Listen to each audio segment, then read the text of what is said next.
But how many people define their lives by them?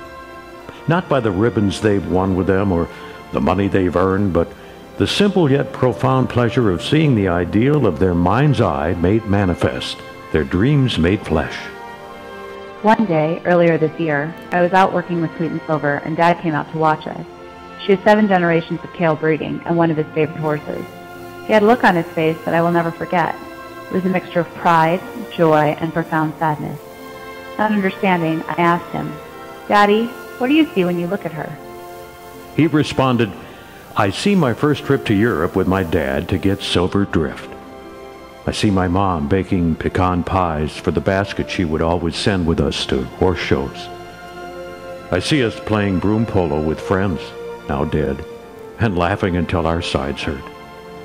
I see me riding her mother as a young mare, and I see you riding her mother as an old mare. I see Muscat, and I remember what it felt like when I was scaling mountains and building my dream. Then I feel his loss again, and realize my mother will never bake another pecan pie. I will never again be able to share the birth of a foal with my dad, or ask his advice.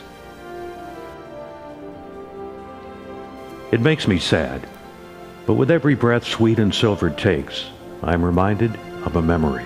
Most are happy, and some are painful, but all are cherished. I remember watching you grow and learn. What a gift both of you are. And I realize how blessed I am to have been successful and fulfilled in both my private and professional lives.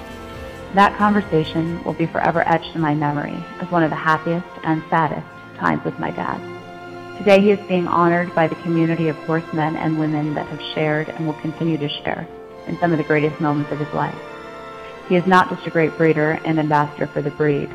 He's a great man and a great father, and he has shown me what it means to live life with honor, integrity, and passion. Carho is just the manifestation of the dream. The idea of breeding the best Arabian horse possible hasn't died, and hopefully it won't. National champion, purebred Arabian Stallion is 1140.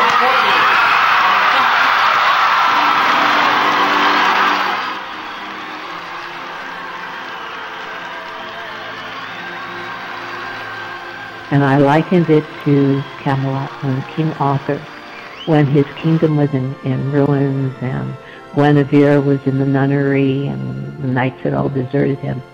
At the end of the play, the end of the story, this little boy comes up to him and asks him about Camelot. And King Arthur comes alive again. He said, for one brief moment, there was Camelot. And so whenever you have something that's really real, a real dream, not something that's built on an edifice or something that someone told you, it can't die.